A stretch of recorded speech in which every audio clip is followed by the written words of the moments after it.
एक लड़के को गलती से एक जोड़ी बेहद कूल स्पोर्ट्स शूज मिल जाते हैं। उसने वो जूते पहने और ट्रेडमिल पर दौड़ने चला गया। उसकी रफ्तार इतनी तेज थी कि कोई सोच भी नहीं सकता। जूते की बाउंसिंग क्षमता टेस्ट करने के लिए वो मैदान पर गया और वहां जो रिकॉर्ड बनाए वो आज तक कोई तोड़ ही नहीं सका। तभी एक टीचर ने आकर कहा, लगता है इसने तुम्हारा रिकॉर्ड तोड़ दिया। और बस फिर क्या, टीचर की तो जैसे बोलती बंद हो गई। अब लड़का इन जूतों की वाटरप्रूफ क्षमता चेक करने के लिए स्विमिंग पूल में कूद पड़ा। अचानक जूते के तलवे से दो छोटे मोटर निकल आए और वो पानी की सतह पर बिल्कुल जेपेलिन की तरह उड़ता चला गया। उसके सारे क्लासमेट्स बस आंखें फाड़ के देखते रह गए। फिर वो फुटबॉल ग्राउंड पर गया, एक जोरदार किक मारी और बॉल हवा में घूमती हुई सीधा गोल पोस्ट को चकनाचूर कर गई। गनीमत थी कि जूते में एक सेफ्टी फीचर था जिससे कोई घायल नहीं हुआ।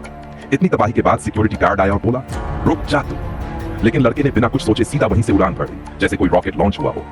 लेकिन उसके जूतों का फ्यूल जल्दी खत्म हो गया। आखिरी उम्मीद में वो एक उड़ते हुए बाज की पीठ पर जा गिरा, फिर हवा में एक बैक फ्लिप मारा और जमीन की तरफ आकर रहस्यमयी रीलास्ट प्रहार दे मारा जिससे नीचे के सारे लोग गिर पड़े और भी उसकी आंख खुल गई। डरा हुआ सा सामने उसके पापा खड़े थे, बोले, उठ जा बेटा, स्कूल